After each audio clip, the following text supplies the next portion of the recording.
Hello, everybody. Welcome, and thank you for attending today's event. My name is Fernando Xavier. I am a software developer at BAASS. And today I'm very excited to talk about web reports and alerts. So let me stop my camera here so we can focus on what's important. Web reports is a tool that can read data from a data source. This data source can be a SQL server or a MySQL database, or it can be an API as well. It processes your data and it displays the data in the format that you need. BAASS creates useful reports that comes out of the box. So every time that we deploy this application to a new client, it comes with a set of reports already built for them. We create reports based on different modules like CP, AR, AP that comes with the application. All those reports are very flexible and easy to customize. So depending on your needs, on the client's needs, we can customize the report to whatever the client needs. It's also neat to create new reports. We have worked with a number of clients to create reports specifically for their business.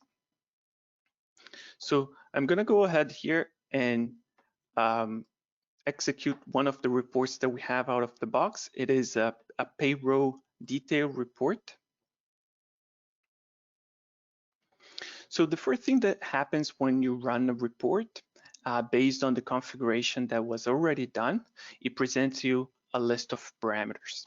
And parameters can be from different types. It can be a date picker, it can be a time picker, or a drop-down list like this. It can also be a text number.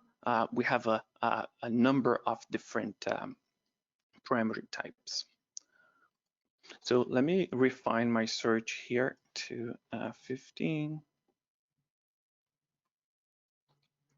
So once the user clicks search, we present the data in the way that it was configured to be presented. So in this example here, we have a smart grid that the user can do a lot of things, a lot of functionality that you can do in Excel, you can do in here as well. So for example, you can sort up and down, ascending or descending. You can group employees. You can group by certain columns and by different columns if you want to. You can remove specific columns that you don't want to see on your report, like this.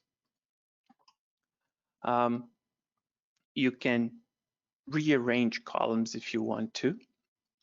And you can do multiple grouping. So in this example here, I have grouped twice. One is by the employee, and the second is by sort code. So since this is a payroll, report, we see that we have printed checks for each employee, and we have excuse me, this report specifically is about the earnings and deductions for each employee. So in this scenario here, I have grouped by earnings and deductions. So you can see different columns here and different amounts. We also have configured here aggregation, which we see in only specific columns. You can also do clicking on this little icon here. You can export this data to Excel if you want to.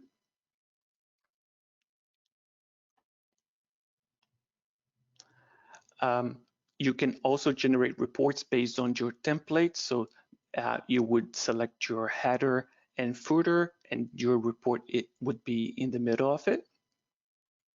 That would generate a PDF. Let me execute another report here for more examples. So this is another report that is a list of a list of employees with how much they got paid by year. In this example here, continue on, you can do more with this grid, and you can create charts, and you can also create charts out of it. So for example, if I wanted to see a bar chart, I could come here on, let's say, gross pay with my employee, and I can see better yet, with the employee name, I can see a pie chart. And we have different types of charts as well.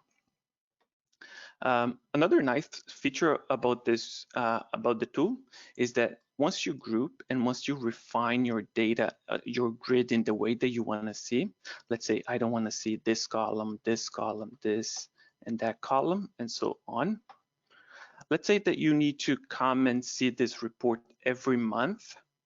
You can go ahead and create a preference. Creating a preference here would mean that every month or every time that you come to this report, so let's go there again. If I execute it here, every time that you come to this report, the data is going to be presented exactly the way that you need it to be presented. So you don't need to refine this grid again.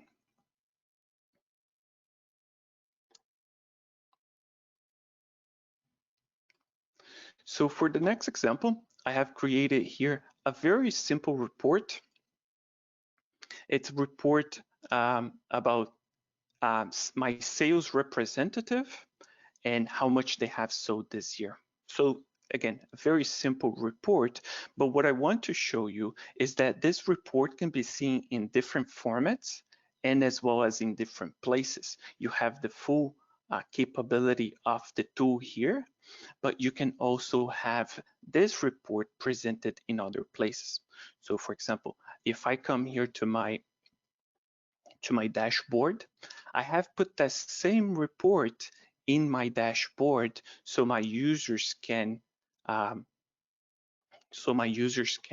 look at that data a little differently. This report is a very easy setup.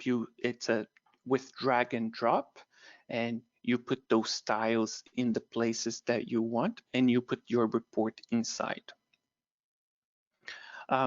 This here is that sales report as a grid, that same report in a bar chart, that same report as well in a pie, and all those charts here are interactive, so you can remove or add some records back, right? This is another report in another format as a line chart, and again another report in a grid style. So as well as you can put as a text. For example, I have sum up the sales column here and put it as a text. So you can say my total sales this year is this number. And as well as you can put links to different places on your dashboard. So if I click here, I go to my full report, right? Another concern for us, and something that we take very seriously, is about permission. So this dashboard here is, so when you're creating your dashboard, you assign people that can have access to that dashboard, and as well as your reports. So only people with access to those reports, because sometimes they have sensitive data, can see and execute that report.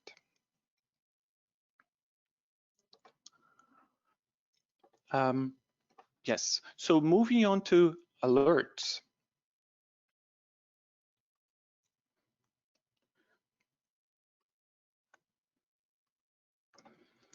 So alerts is a notification that the application sends to your email. The first thing that we need to do when creating alerts is configure STP for email outbound. So we configured the email we create a list of contacts for your contacts. A group, you can have groups as well, like development team or management team, and within those groups, a list of contacts. And you can have your templates, how your email is going to look like when the alerts or the application sends that email.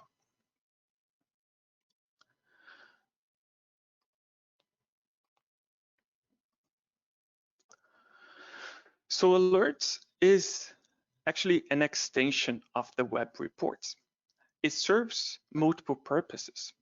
You can get a weekly or a monthly report on your email. That report can be attached or as a list on your email. You can pick and choose the groups and contacts that are going to receive that alert, and as well as the template. Or the alerts can also serve as a way to get notified when a certain event happens on your database. So let's say, for example, you're going to set up a condition on your alert that you want to get notified every time that there is a sales order bigger than $10,000 that needs approval, kind of thing. Or let's say that your inventory is lower than a certain number for a certain item. So you can set up those conditions on those notifications. So let me execute here one alert. We can execute those alerts manually. And this is going to send me an email with that same report that we saw on my email here. So let's see. Screen sharing, no, that's not. Yeah. So I guess you can see my email here.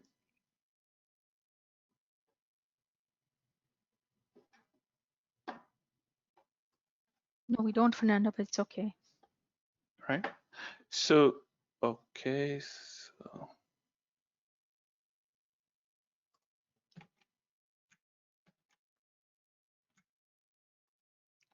So I have received an email with my template. I'm not sure why I can't share this with you.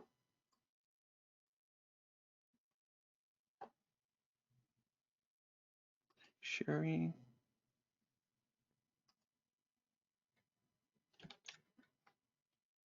No. So the client would get a notification with a template similar. You can design your template. So I'm not sure why I can't show my email, but you would get a template, something like this with your email attached, with your report attached.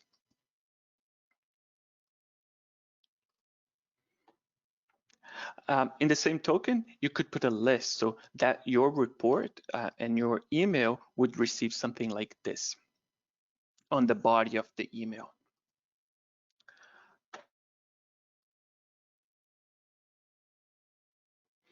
You can also, the same way that we did for the dashboard, you could put links on your email template so it would redirect you to the whole to the full report.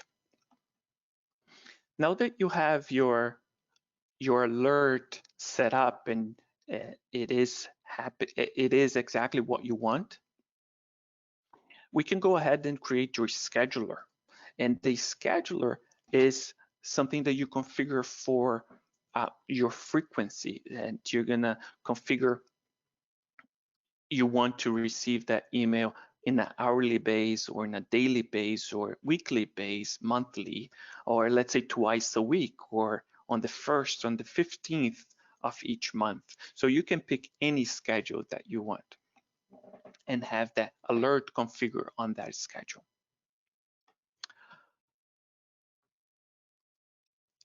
Another very important feature for us is the email history. Every email that gets sent to any email gets tracked in this history here. So you can see, I wasn't able to show you through my Outlook, but I can show you here.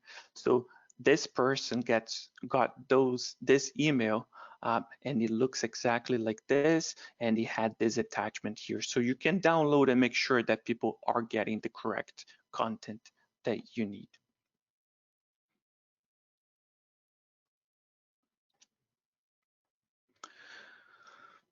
So to summarize, we saw that the web reports can provide you with whatever data you need, and you can look at your data in different formats, save preferences, and export your data into multiple formats. You can also place your reports as widgets on your dashboards for easier, faster, and simplify look at your data. We saw that the alerts is an extension of your reports and it can be emailed to you or a group of people in different formats and in schedule and frequency that you need. You can also have conditional alerts based on your requirements and get notified of certain events that happens in your data source. And with that, I'm going to open up for questions. I do have some questions here already. So the first is, do I need a server to host the query tool? There are multiple ways to approach this. We can install this tool in the same server from your Sage, where your SQL is, but we can also host ourselves the server if you choose to. We can put on a cloud and then you can access.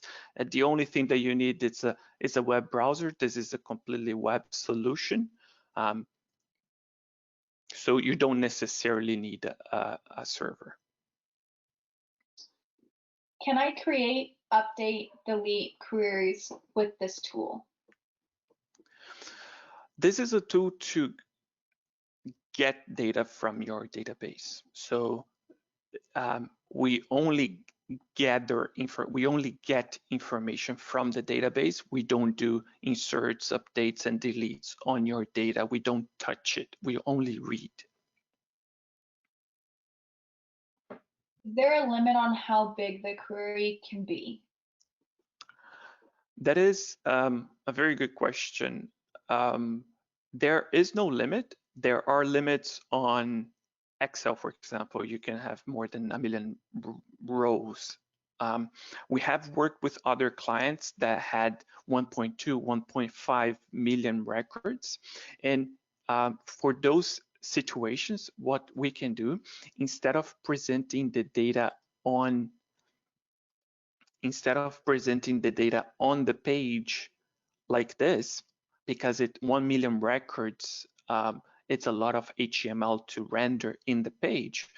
What we can do is we're able to configure a way to export the data only. So instead of searching in here, you would see an export button that would, give all your rows on an Excel format file. Can I use the tool without an ERP? Yes. So this tool is not related to an ERP specifically. We can create reports out of any data source. So if you have a custom application that does anything, we can create a report out of that in the way that you need that report to be. What technology is used by the software? Is it a cloud solution that linked to our data, or is it an on-premise install? For instance, Windows Server plus IIS. Right. So as this is a web solution, we will need IIS. But again, if you don't want this to be installed on your server, we can host it ourselves. We only need permission to access your database. Can the Action Center automate anything else? So the Action Center is one feature that has access to a lot of places within the application. So we have other tools like the backup for the Sage Intacct. So we download data periodically, and we can give access for the Action Center to those pieces of information. It can also access a certain API, for example, or you can also execute an executable, a batch file on your server. If you want to, let's say you have another integration that you need to put that on a schedule base, we can do that as well. Perfect. So that looks like that's all the questions for this session. Thank you, Fernando, for presenting today. And we'll take another break and rejoin at 2:50 for the next session, BAASS time. Thank you, everybody.